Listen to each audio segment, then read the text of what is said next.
Hello दोस्तों, welcome to civil edge education. So आज हम लोग आरसीसी का चैप्टर 3 कंप्लीट करेंगे, जिसमें कि फंडामेंटल्स ऑफ एलएसएम कंप्लीट करेंगे और बीम से रिलेटेड जितने भी एलएसएम के कॉन्सेप्ट्स हैं वो सीखेंगे। ठीक है, और सारे ही क्वेश्चंस इसमें बहुत इंपॉर्टेंट होने वाले हैं। सारे आपके क्वेश्चंस एग्ज़ाम से रिलेटेड हैं, एग्ज़ाम ओरिएंटेड है। सो प्लीज़ इस वीडियो को लास्ट तक देखिएगा and this will gonna be very very helpful for you. So आप प्लीज़ इसको पूरा देखिए and if you have not subscribe to our channel, आप ज़रूर सब्सक्राइब करें, बिकॉज हम इस चैनल पे आपके लिए सिविल इंजीनियरिंग से रिलेटेड काफ़ी अच्छा कंटेंट आपको प्रोवाइड कर रहे हैं एंड कोशिश कर रहे हैं कि आगे और इससे बेहतर कंटेंट आपको दिया जाएगा। बहुत इजी लैंग्वेज में सिविल इंजीनियरिंग के कॉन्सेप्ट्स आपको समझाए जाएंगे। सो आप प्लीज़ हमको सपोर्ट करिए, सब्सक्राइब कीजिए और वीडियो देखने के बाद या वीडियो से पहले इसको लाइक ज़रूर कर दिया करिए। ठीक है, सो चलिए फिर हम लोग अपना स्टार्ट करते हैं चैप्टर 3। ठीक है, सो इसमें हम लोग क्या क्या आज देख लेंगे। इसमें देखेंगे basics of limit state design, stress strain relationship for concrete, fundamentals of limit state design, assumptions in limit state of collapse in flexure, numerical questions and miscellaneous. ठीक है, तो पहला question, for assessing the strength of a structure for limit state of collapse, the values of partial safety factor for concrete and steel are taken respectively। ठीक है, तो यहाँ पे हमसे पूछ रहा है कि partial factor of safety concrete और स्टील का क्या होगा। ठीक है, इसको देखने से पहले सबसे पहले हम ये समझ लेते हैं कि एलएसएम में होता क्या है।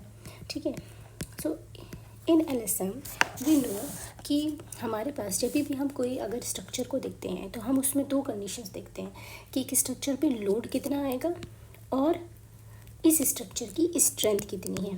ठीक है, ये दो कंडीशंस हम कंसिडर करते हैं जब भी कोई स्ट्रक्चर को देखते हैं। तो उस केस में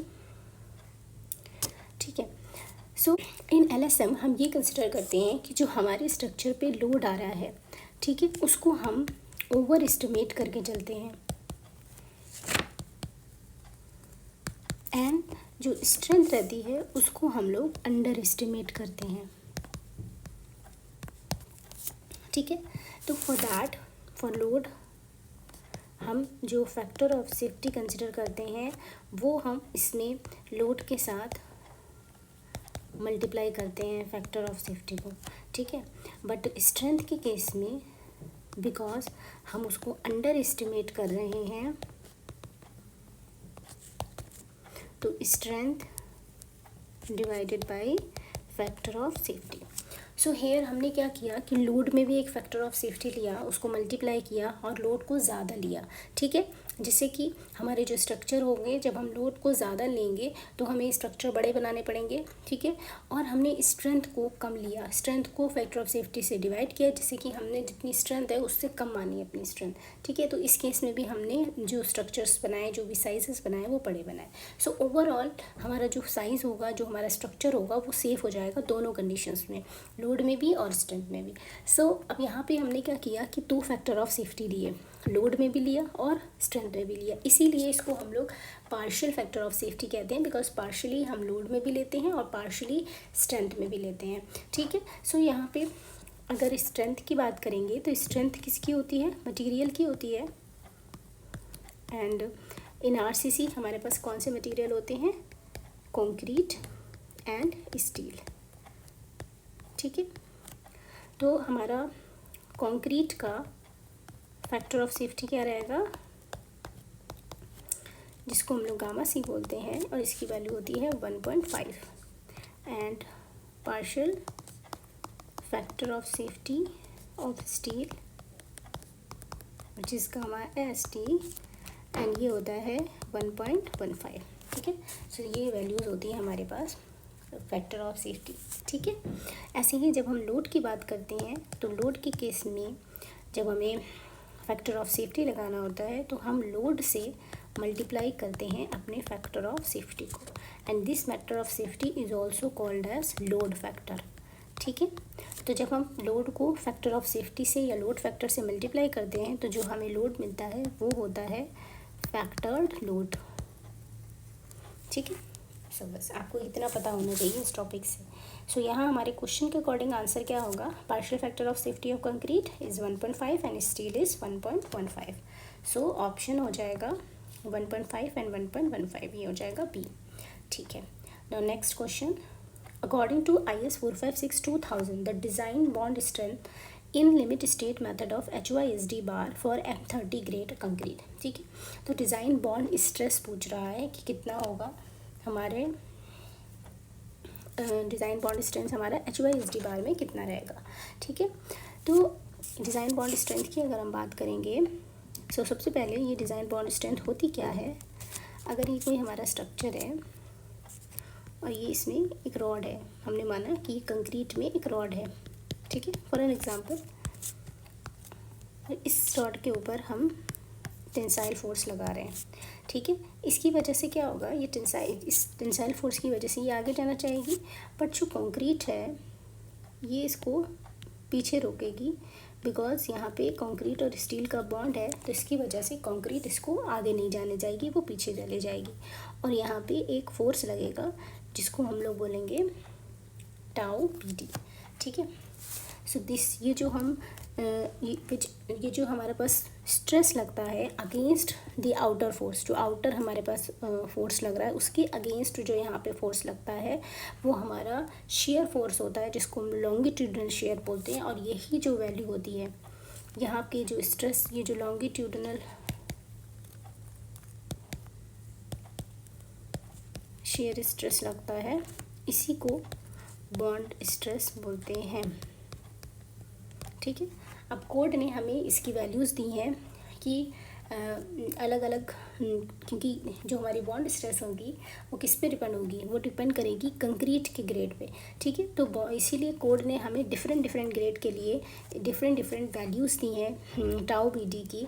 ठीक है, तो ये वैल्यूज़ हमें मैक्सिमम टाउ BD की वैल्यू दी है कि मटेरियल में इतनी मैक्सिमम वैल्यू नहीं होना चाहिए। अगर इतनी टाउ BD की वैल्यू है तो वो ये बॉन्ड हमारा अच्छे से बना रहेगा रॉड का और कंक्रीट का। अगर उससे ज़्यादा हो गई तो वो बॉन्ड ख़राब हो जाएगा, हमारी कंक्रीट उस स्ट्रेस को नहीं ले पाएगी और रॉड हमारी बाहर आ जाएगी। ठीक है, तो इसीलिए मैक्सिमम वैल्यूज़ दे रखी हैं और उसके लिए कोड ने एक टेबल दिया है हमें, जिसमें कि यहाँ पे हमारा ग्रेड है। ठीक है, एंड हियर टाउ BD की वैल्यू है। ठीक है, तो हम M20 है, M25 है, M30 है, M35 है एंड ऐसे करके वैल्यूज़ दे रखी हैं एंड सो ऑन। ठीक, तो ये कोड ने हमें ये वैल्यूज़ दे रखी हैं। ठीक है, हम इन वैल्यूज़ को देख लेते हैं एक बार कि ये कैसी वैल्यूज़ हैं। ये देखिए आप। ठीक है, कोड ने हमें दिया है कि अगर ये देखिए क्लॉज 26.2.1.1 में दिया है design bond stress in limit state method for plain bars in tension. ठीक है, so plain bars in tension में आपको ये वैल्यू दे रखी है grade of concrete and tau BD। M20 के लिए ये वैल्यू 1.2 है, 1.4 है, M25 के लिए, 30 के लिए 1.5, 35 के लिए 1.7 एंड M40 के लिए 1.9 है। ठीक है, तो यहाँ से अगर इसको आप याद रखना है तो 0.2 आप बढ़ा रहे हो, यहाँ पे आप 0.1 बढ़ा रहे हो, यहाँ पे 0.2 और यहाँ पे भी 0.2 बढ़ा रहे हो। ठीक है, तो बस यहाँ पे थोड़ा सा चेंज हुआ है, बाकी आप 0.2 लेके याद कर सकते हो। और ये याद रखना कि M30 के लिए 1.5 होता है। ठीक है, और स्टार्टिंग आपकी 1.2 से होती है, उसमें आपने 0.2 मिलाया तो 1.4 हुआ। और M30 के लिए वो 130 क्या हुआ, 30 का हाफ क्या करेंगे 15। ठीक है, तो अगर हम 1.4 में 0.2 मिलाएंगे तो कितना होगा 1.6 आना चाहिए, लेकिन 30 का हाफ आएगा तो हम कह देंगे कि 1.5 आया। अब इसमें हम 0.2 ऐड करेंगे तो 1.7 और फिर 0.2 1.9। ऐसे ये टेबल आप याद कर सकते हैं। ठीक है,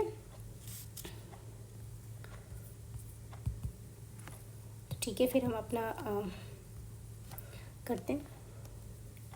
तो यहाँ पे हमें पता है कि इसकी वैल्यू 1.2 होती है, ये 1.4 है, ये 1.5 है, ये 1.7 है एंड दिस वैल्यू इज़ 1.9। ठीक है, हमें किसके लिए निकालना है, M30 के लिए निकालना था। M30 के लिए हमें क्या दिया है 1.5। So tau BD for plain tension. ठीक है, प्लेन बार इन टेंशन। ठीक है, तो ये टाउ BD की वैल्यू हमें दी है 1.5। ठीक है, यहाँ पे आपको एक बात और याद रखनी है कि जब आप प्लेन बार्स की बात कर रहे हो तो ये वैल्यू है, but if we talk about HYSD bar, so this ये जो टाउ बी डी की वैल्यू होगी वो इंक्रीज़ हो जाएगी बाई 60%, ठीक है। So this implies this tau B D अब कितना हो जाएगा आपका 1.6 इंटू 1.5, तो इसकी वैल्यू हो जाएगी आपकी इफ़ यू मल्टीप्लाई इट 2.4, ठीक है। So the answer is D, 2.4 आपका आंसर हो जाएगा इसके केस में, HYSD की केस में, ठीक है। ठीक है, अब यहाँ पे एक और कंडीशन होती है, इसको एक पूरे कॉन्सेप्ट को यहीं पे समझा देते हैं कि हमने देखा कि ये जो वैल्यूज़ थी वो प्लेन सेक्शन के लिए थी, प्लेन रॉड्स के लिए थी और टेंशन के लिए थी। बट यहीं पे अगर हम कहें कि कंप्रेशन के लिए क्या होगा, अगर हम कंप्रेशन की बात करें तो कंप्रेशन में ये जो वैल्यूज़ हो जाएंगी in compression tau B D will increase by 25%, ठीक है। अब देखो ये वैल्यूज़ बढ़ क्यों रही हैं, अगर इसको समझना चाहें हम तो हमें पता है कि जब हमारी प्लेन रॉड होती है, यहाँ पे कोई भी रेनफोर्समेंट नहीं है, सॉरी यहाँ पे ये हमारी प्लेन बार है, ओके। इसके ऊपर थ्रेड्स नहीं है,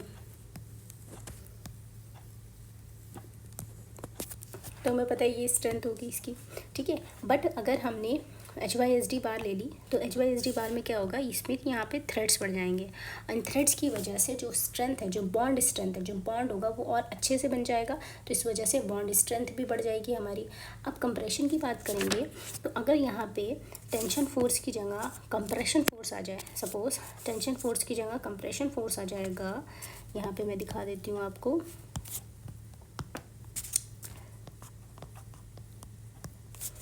ठीक है।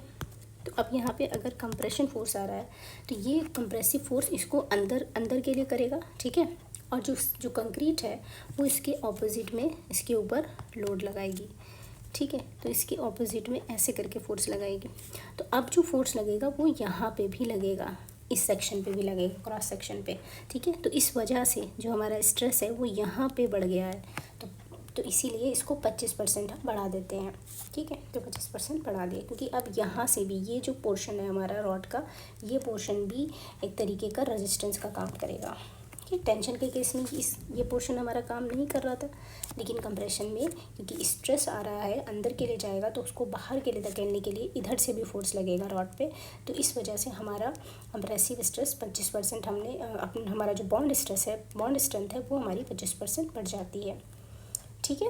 सो आई होप आपको ये कॉन्सेप्ट समझ में आ गया है, ठीक है। चलो अब नेक्स्ट स्टार्ट करते हैं, नेक्स्ट क्वेश्चन देखते हैं। चलो नेक्स्ट क्वेश्चन देखते हैं आप।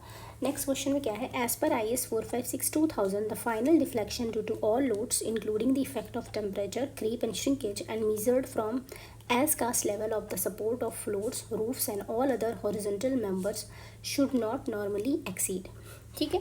तो इस केस में पूछ रहा है कि अगर हम डिफ्लेक्शन को कंसिडर कर रहे हैं तो उसकी क्या वैल्यू होगी अगर हमारे ऊपर टेम्परेचर का इफेक्ट है, क्रीप का है, श्रिंकेज का है, ठीक है, और measured from as cast level of the support of the floors, roofs and all other horizontal member, ठीक है। तो इसमें कोड ने इसकी वैल्यू दे रखी है फाइनल डिफ्लेक्शन की, ये आप देख लीजिए यहाँ पे। जब भी हम डिफ्लेक्शन को कंसिडर करते हैं तो कोड के अकॉर्डिंग ये वैल्यू दे रखी है, the final deflection due to all loads including the effect of temperature, creep, shrinkage, same वही वैल्यू कितनी है, it should not exceed span by 250, ठीक है।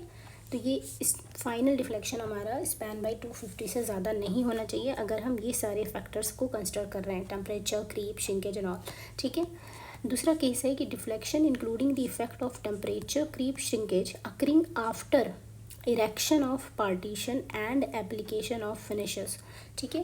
पार्टीशंस और फिनिशेस का हमने इरेक्शन किया, उसके बाद क्रीप, श्रिंकेज वगैरह की वजह से जो भी लोड आ रहा है, मीन्स इसमें लाइव लोड नहीं लगाया, अभी लाइव लोड नहीं है, सिंपली हमारा स्ट्रक्चर अभी बन के खड़ा है, तो उसके ऊपर कितना डिफ्लेक्शन आ सकता है, तो ये बताया है कि it should not be more than span by 350 और 20 mm, ठीक है।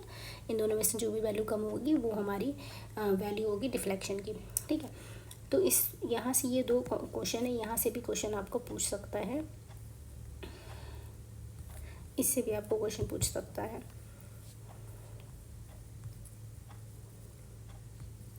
सो हमारा कितना हो जाएगा, स्पैन बाई 250 वैल्यू हो जाएगी। अब हम डिफ्लेक्शन देख क्यों रहे हैं, तो यहाँ हम डिफ्लेक्शन को इसलिए कंसिडर कर रहे हैं क्योंकि जब भी हम डी की वैल्यू अगर निकालेंगे, सपोज़ हमने पूरा स्ट्रक्चर बना लिया और हमने जब भी हम डिज़ाइनिंग करते हैं तो डिज़ाइनिंग में हम क्या क्या चीज़ें फाइंड करते हैं, बी फाइंड करते हैं, डी फाइंड करते हैं और ए एस टी फाइंड करते हैं। ठीक है, अगर कोई सेक्शन है हमारा, ये हमारी रेनफोर्समेंट है और ये इसकी डिस्टेंस डी है, तो डिज़ाइनिंग के लिए हमें ये 2-3 चीज़ें पता होनी चाहिए। ठीक है, हमारा डिज़ाइन हो गया, बट हमने डिज़ाइनिंग कर ली लेकिन डिफ्लेक्शन में चेक नहीं किया। अगर हम डिफ्लेक्शन में चेक नहीं करेंगे तो और बाद में हमने डिफ्लेक्शन में चेक करा तो उसमें देखा कि डिफ्लेक्शन में तो वो फेल हो गई, जो हमारी कंडीशन है ना डिफ्लेक्शन की, कि it should not normally exceed, जो डिफ्लेक्शन है हमारा, it should not exceed span by 250। ठीक है, इससे ज़्यादा मतलब ज़्यादा नहीं होना चाहिए, तो इस कंडीशन में भी ये सेटिस्फाई करना चाहिए हमारा।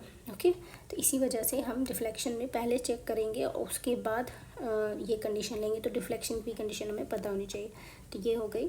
उसके बाद नेक्स्ट क्वेश्चन है हमारा, a load value obtain by multiplying the characteristic load and a load factor. ठीक है, सो जो लोड की value characteristic load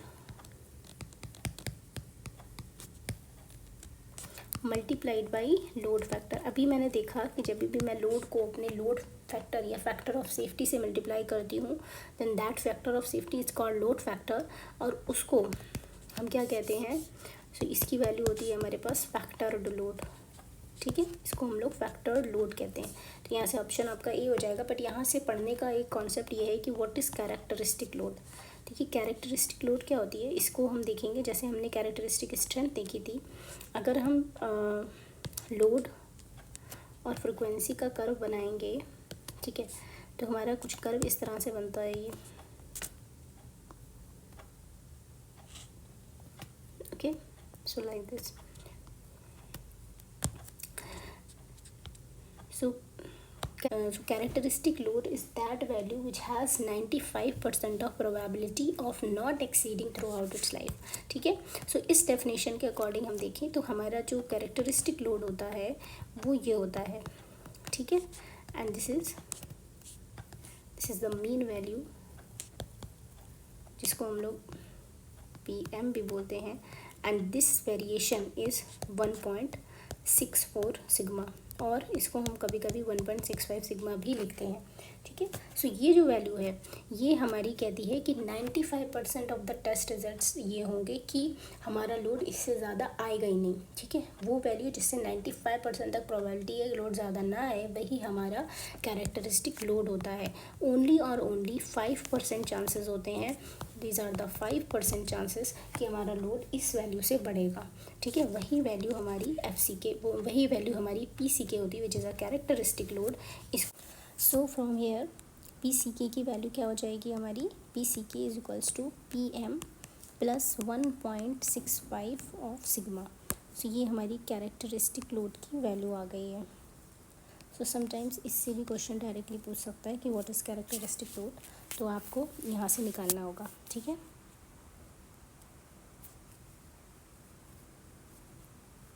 so I hope आपको ये कॉन्सेप्ट समझ में आ गया है। Now next question, in limit state method of design approach spacing of main reinforcement primarily control. ठीक है, सो जो हम लोग मेन रेनफोर्समेंट प्रोवाइड कर रहे हैं अपने सेक्शन में, उसके बीच में जो स्पेसिंग रहती है वो किसको कंट्रोल करती है। तो इतना हमें पता है कि जो मेन स्पेसिंग होती है उसको कंट्रोल क्रैकिंग के लिए हम लोग करते हैं, कि अगर हमने स्पेसिंग की लिमिट्स इसलिए डिसाइड करी जाती हैं कि मिनिमम स्पेसिंग हम लोग इसलिए रखते हैं कि हमारी प्लेसिंग अच्छी हो कंक्रीट की, और मैक्सिमम स्पेसिंग इसलिए होती है कि हमारे जो सेक्शन है उसमें क्रैक्स ना आए। ठीक है, सो ये पॉइंट आप याद रखिए। नेक्स्ट क्वेश्चन है, according to IS 456/2000 the percentage increase in the design bond stress in limit state for deform bars in tension with respect to plain bars in tension is. ठीक है, तो यहाँ पे पूछ रहा है कि बॉन्ड स्ट्रेंथ, आपकी जो डिज़ाइन बॉन्ड स्ट्रेस है लिमिट स्टेज में, वो डिफॉर्म्ड बार के लिए कितना होगा। अगर हम टेंशन जोन में डिफॉर्म बार, जैसे कि अभी हमने देखा था कि HYSD के लिए जो हमारे बॉन्ड की जो वैल्यू थी टाउ BD की, हम कितनी बढ़ा रहे थे 60%। तो यहाँ पे यही बताना है कि प्लेन के कंपेयर में कितना बढ़ाएंगे, तो हम 60% बढ़ा देंगे, तो ऑप्शन डी हो जाएगा। Now next question, in limit state method of design for bars in compression the value of bond stress shall be। So same वही है, कॉन्सेप्ट पढ़ चुके कि कंप्रेशन में कितना करते थे, कंप्रेशन के लिए टाउ BD इंक्रीजेस बाय 25%, ठीक है। So it is increased by 25%। Next question, in limit state design the criteria of failure for RCC beam and column is। so limit state design में beam और column के failure criteria क्या होता है, ठीक है। अब देखो, जब भी हम इसके लिए हम अजम्पशन देख लेते हैं पहले लिमिट स्टेट के क्या होते हैं।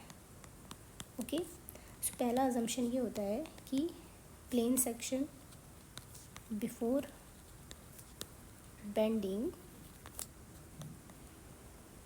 remains plane after bending, ठीक है। मीन्स जो हमारा स्ट्रेन है वो लीनियर रहेगा। इस कंडीशन से हमें पता चलता है कि लीनियर स्ट्रेन प्रोफाइल होगी, ठीक है। सेकेंड अजम्पशन ये रहता है कि जो हमारा स्ट्रेन रहेगा एक्सट्रीम फाइबर में इन कंप्रेशन वो होगा 0.0035। मीन्स ये स्ट्रेन हमारा लीनियर है, ये हमारे पहले अजम्पशन से बोल दिया। तो अगर हम इसका स्ट्रेन प्रोफाइल बनाएंगे तो कुछ इस तरह से होगा, ठीक है। This is the compression side and this is the tension side, ठीक है। अगर हम यहाँ पे सेक्शन बना लेते हैं इसका,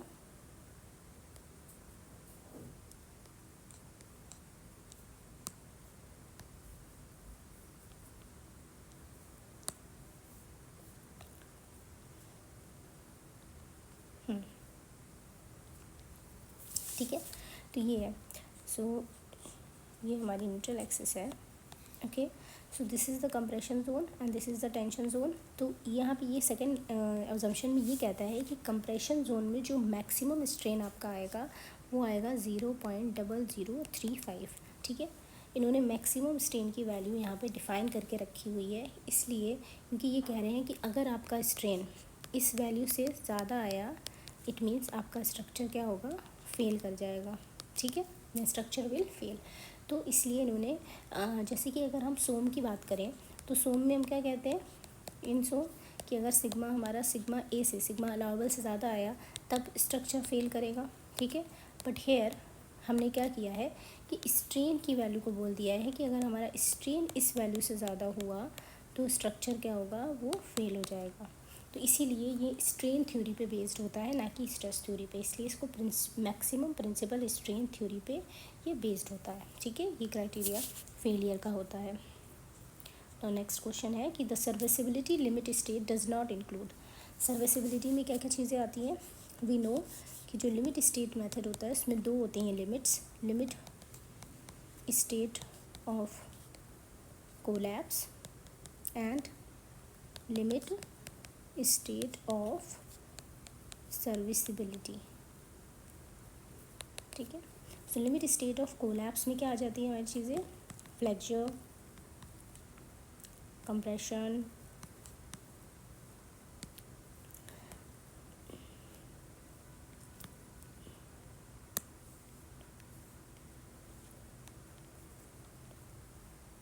शियर आ जाता है,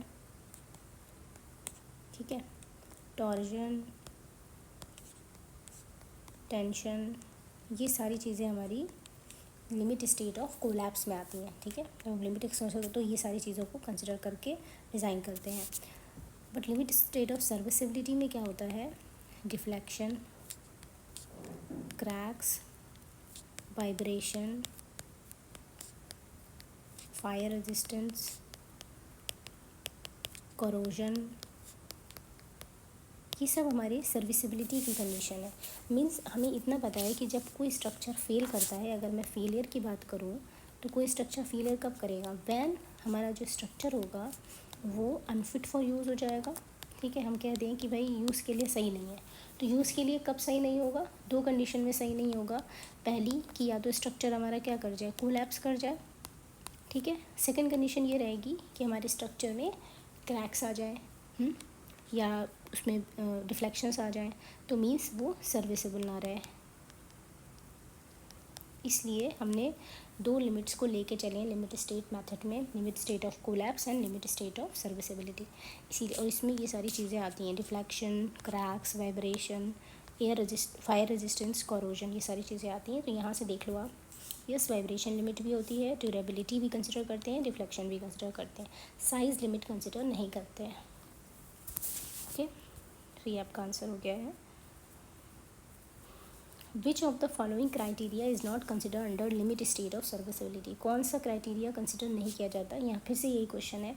तो वी नो कि वाइब्रेशन कंसिडर करते हैं, ड्यूरेबिलिटी भी कंसिडर करी जाती है, फायर रेजिस्टेंस भी कंसिडर करते हैं, बट फटीग हम लोग कंसिडर नहीं करते हैं। तो एक्चुअल में जो हमारा आंसर हो जाएगा वो क्या हो जाएगा, बिकॉज हमें ये बताना है कि क्या नहीं करते, तो आंसर हमारा ये हो जाएगा option A. In limit state method of design which is not a correct load combination as per IS 456-2000 dead load, live load, wind load and seismic load। ठीक है, एंड ठीक है। सो वी नो कि जो limit state method होता है उसमें load combinations होते हैं, और ये load combination limit state of collapse और लिमिट स्टेट ऑफ सर्विसेबिलिटी दोनों के लिए अलग अलग होते हैं। ठीक है, अगर हम लोड कॉम्बिनेशन की बात कर लें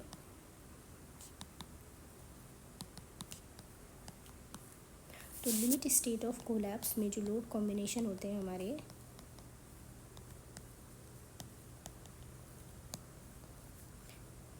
ठीक है, तो पहला होता है when we take live load plus dead load. ठीक है, तो इस केस में जो हमारा कॉम्बिनेशन बनता है वो बनता है 1.5 L प्लस 1.5 DL। ये मतलब जो फैक्टर ऑफ सेफ्टी हम लेते हैं वो 1.5 और 1.5 लेते हैं दोनों केस में। ठीक है, अगर हम live load plus live load कह रहे हैं, अगर हम dead load plus wind load या फिर अर्थक्वेक लोड आ रहा है, डेड लोड के साथ विंड लोड और अर्थक्वेक लोड आ रहा है, तो उस केस में भी ये हमारा हो जाएगा, और अर्थक्वेक लोड, ये कंडीशन हो जाएगी। थर्ड कंडीशन ये है, समटाइम्स ये वैल्यू जो होती है वो 0.9 DL भी ली जाती है। ठीक है, और ये किस में ली जाती है, ये ली जाती है जब ओवर टर्निंग की कंडीशन हो या फिर स्ट्रेस रिवर्सल की कंडीशन हो, तो हम इसको 0.9 भी लेते हैं। क्यों लेते हैं? क्योंकि ओवर टर्निंग की कंडीशन में या किसी में हमारा जो वेट होता है स्ट्रक्चर का वो बहुत हेल्पफुल होता है, वो उसको काउंटरैक्ट करता है। इसी वजह से उसकी जो फैक्टर ऑफ सेफ्टी हम लगाते हैं वो 0.9 का लगाते हैं। ठीक है, कम कर देते हैं फैक्टर ऑफ सेफ्टी को।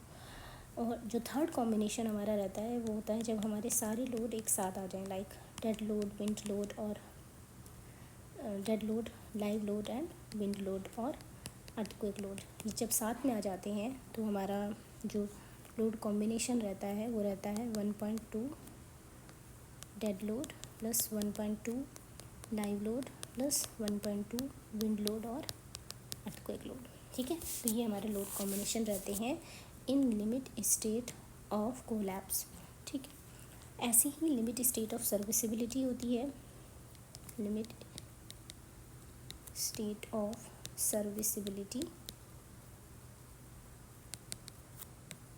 ठीक है, तो उसके लिए भी हमने लोड कॉम्बिनेशन दिए हैं। तो पहली कंडीशन में जब हमारे पास dead load plus live load लगेगा तो वहाँ पे हमारा लोड कॉम्बिनेशन बनेगा 1 into dead load plus into live load. तो यहाँ पे जो फैक्टर ऑफ सेफ्टी हम लेते हैं वो 1 लेते हैं। ठीक है, सेकंड केस जब डेड लोड के साथ विंड लोड या फिर अर्थक्वेक लोड आ रहा है तो तब भी हमारा ये ऐसे ही रहता है। ठीक है, विंड लोड और अर्थक्वेक लोड। थर्ड है जब तीनों लोड आते हैं, ठीक है, तो इस केस में हमारा जो रहता है इसको हम लोग लेते हैं 1, डेड लोड के लिए हमारा फैक्टर ऑफ सेफ्टी 1 आता है, बाकी लाइव लोड के लिए 0.8 एंड 0.8 विंड लोड और earthquake load. So these are the load combinations जो कि हम लोग यूज़ करते हैं, और जब भी हम अपना लोड फाइंड करते हैं फाइनल, ठीक है, वो इन्हीं सारी वैल्यू से लेके करते हैं, और इनकी जो मैक्सिमम वैल्यू आती है वही हमारा कंसिडर्ड लोड होता है, ठीक है। सो सारी लोड्स में वैल्यू रख के देखेंगे सारी कॉम्बिनेशंस में, तो जिस कॉम्बिनेशन से मैक्सिमम वैल्यू आएगी वही मेरा जो है वो सीवियर कॉम्बिनेशन होगा, और उसी के लिए डिज़ाइन करेंगे। तो आप यहाँ पे देख लो कौन सा कॉम्बिनेशन यहाँ से नहीं है। 1.5D 1.5L होता है। डेड लोड्स लोड यहाँ पे इसको ये अर्थक्वेक लोड को इन्होंने SL से डिनोट किया है। तो डेड लोड अर्थक्वेक होता है तो 1.5 यस।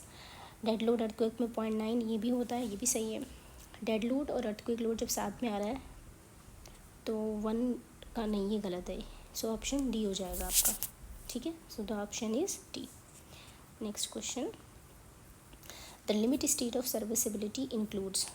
लिमिट स्टेट ऑफ, ये क्वेश्चन देखिए कितनी बार पूछा है। तो इसमें क्या क्या आ जाएगा, डिफ्लेक्शन आ जाएगा, रिपेयरेबल डैमेज और क्रैक, ठीक है। तो ये आ जाएगा, वाइब्रेशन आ जाएगा, फायर आ जाएगा। तो ऑप्शन इसका क्या हो जाएगा, डी, ठीक है। नेक्स्ट क्वेश्चन है, characteristic design load is equal to. Characteristic design load मैंने अभी आपको बताया कि PCK की वैल्यू क्या होती है, PM + 1.65 फॉर सिग्मा, ठीक है। तो हम इसको बोल सकते हैं कि जो PCK है वो है हमारे पास mean load plus K into sigma, ठीक है, इसके टर्म में बोलेंगे। तो यहाँ पे इन्होंने सिग्मा को S बोला है, तो कौन सा ऑप्शन हो जाएगा हमारे पास, mean load plus K into S, option C. Next question है, the shear stress distribution in reinforced concrete section is, ठीक है। सो वी नो कि जो shear स्ट्रेस का डिस्ट्रीब्यूशन होता है रेनफोर्स्ड कंक्रीट सेक्शन में वो किस तरह का होता है। अगर मैं नॉमिनल shear की बात करूँ तो नॉमिनल shear का जो वेरिएशन होता है, नॉर्मल shear स्ट्रेस का वेरिएशन जो होता है टाउ वी, जिसको हम लोग लिखते हैं VU/BD, इसका जो वेरिएशन होता है वो कांस्टेंट होता है, because this stress is constant. तो वेरिएशन आपका रेक्टेंगुलर होता है, ठीक है। But in actual we know, जैसे कि हमने सोम में भी पढ़ा था, सोम में क्या पढ़ा था हमने कि जो हमारा स्ट्रेस होता है शेयर स्ट्रेस वो कितना होता है, VQ/IB, ठीक है। तो यहाँ से फाइनली जब हम डेरिवेशन कर लेते हैं तो हमारी इक्वेशन जो बनती है वो बनती है V/2I D²/4 माइनस Y², ठीक है। सो यहाँ से हमें दिख रहा है कि ये जो वैल्यू है, ये जो इक्वेशन है ये एक पैराबोलिक इक्वेशन है, ठीक है। So this is a parabolic equation, ठीक है। तो यहाँ से हमें पता चलता है कि जो हमारा स्ट्रेस का वेरिएशन होता है वो होता है पैराबोलिक, ठीक है। This is parabolic, but this is only in case of homogeneous section. So homogeneous section में ही हमारा जो स्ट्रेस का वेरिएशन रहेगा वो पैराबोलिक रहेगा, ठीक है। बट इन हेट्रोजीनियस सेक्शन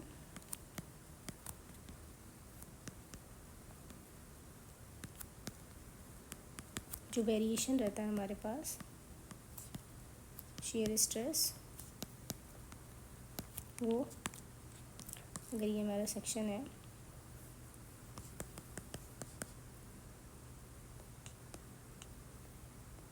ठीक है, तो इसका वेरिएशन, अब इस केस में जो वेरिएशन रहता है वो रहता है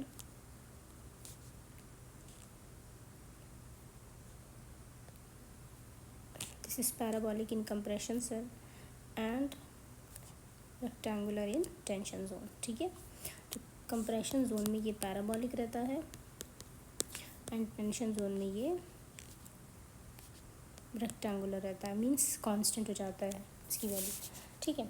तो अब ये आपके क्वेश्चन आ रहा होगा कि ये यहाँ पे होमोजेनस हो गया, यहाँ पे पैराबोलिक हो गया, यहाँ पे नहीं हुआ। तो इसका आंसर देखने के लिए आपको मैंने फास्ट ट्रैक रिवीजन जो कराया है शेयर स्ट्रेंथ और बॉन्ड स्ट्रेंथ का, वहाँ जाके देखिएगा, मैंने पूरा एक्सप्लेन किया है। वहाँ से आपको पूरा अच्छे से समझ में आ जाएगा कि इसकी वैल्यू कंप्रेशन में पैराबोलिक क्यों है और टेंशन में रेक्टेंगुलर क्यों है, ठीक है। तो बस आप यहाँ से इतना याद रखो कि हेट्रोजेनस सेक्शन के लिए हमारा ये रहता है shear स्ट्रेस का वेरिएशन, ठीक है। होमोजेनियस के लिए ये रहता है, और नॉमिनल की बात होगी तो हम लोग रेक्टेंगुलर बोलेंगे, ठीक है। तो यहाँ पे क्या है कि shear stress distribution in reinforce concrete linear नहीं, parabolic in tension area no, parabolic in compression area होता है, तो ऑप्शन डी हो जाएगा सही। नेक्स्ट क्वेश्चन देख लेते हैं। The maximum compression strain in concrete in axial compression is taken as, या फिर for all the qualities of concrete the strain at maximum stress is nearly, ठीक है। इस क्वेश्चन को समझने के लिए आपको सबसे पहले स्ट्रेस स्ट्रेन कर्व जो है ऑफ कंक्रीट ये समझना पड़ेगा, ठीक है। तो जो स्ट्रेस स्ट्रेन कर्व होता है, stress strain curve of concrete, ये कैसा होता है इसको हम देख लेते हैं।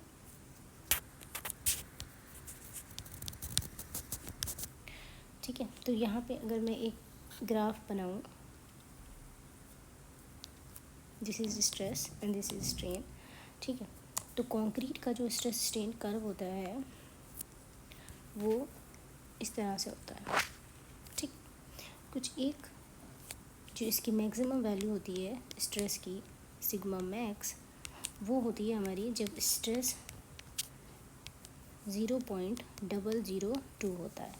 तो 0.002 वैल्यू पे स्ट्रेन की हमें मैक्सिमम स्ट्रेस मिलता है, ठीक है। तो यही ये होता है कंक्रीट का, ठीक है। जबकि जिसको डिज़ाइनिंग के लिए, ठीक है, डिज़ाइनिंग के लिए हम इसी कर्व को कुछ इस तरह से ले लेते हैं, यहाँ तक मैक्सिमम और फिर उसके बाद स्ट्रेट लाइन, ठीक है। तो डिज़ाइनिंग के लिए हम इस तरह से कंसिडर करते हैं। और ये जो ग्राफ आया है वो टेस्ट से आया है, और ये अजम्पशन में भी दिया गया है कि 0.002 तक हम इसको पैराबोलिक मानेंगे और यहाँ तक स्ट्रेट मानते हैं, ठीक है। ये होता है 0.0035 जो मैक्सिमम स्ट्रेन की आपको वैल्यू दे रखी है, ठीक है। तो मैक्सिमम स्ट्रेस हमारा कौन सी वैल्यू पे आ रहा है, 0.002 पे आ रहा है, ठीक है। दिस इज FCK, ये हमारा 0.002, तो ऑप्शन ए हो जाएगा आपका, ठीक है।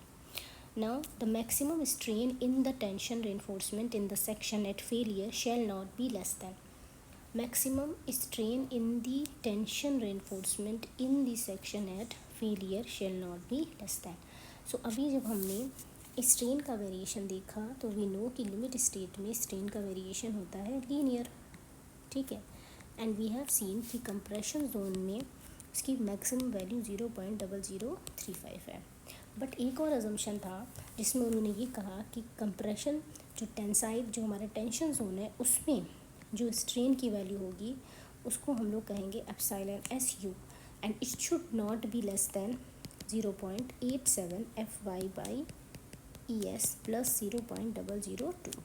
तो टेंशन जोन में स्ट्रेन की वैल्यू इससे कम नहीं होना चाहिए, ठीक है।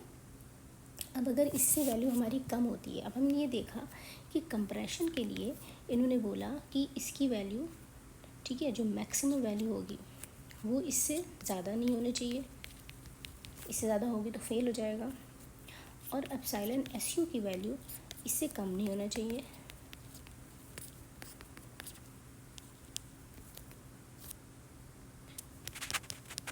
बट ऐसा क्यों कि यहाँ पे मैक्सिमम वैल्यू दे रहे हैं, यहाँ मिनिमम इसलिए दे रहे हैं बिकॉज हमारा जो कंक्रीट है, ठीक है, जब हमारा ये वैल्यू आ जाएगा तो कंक्रीट हमारी फेल हो जाएगी, स्ट्रक्चर हमारा फेल हो जाएगा।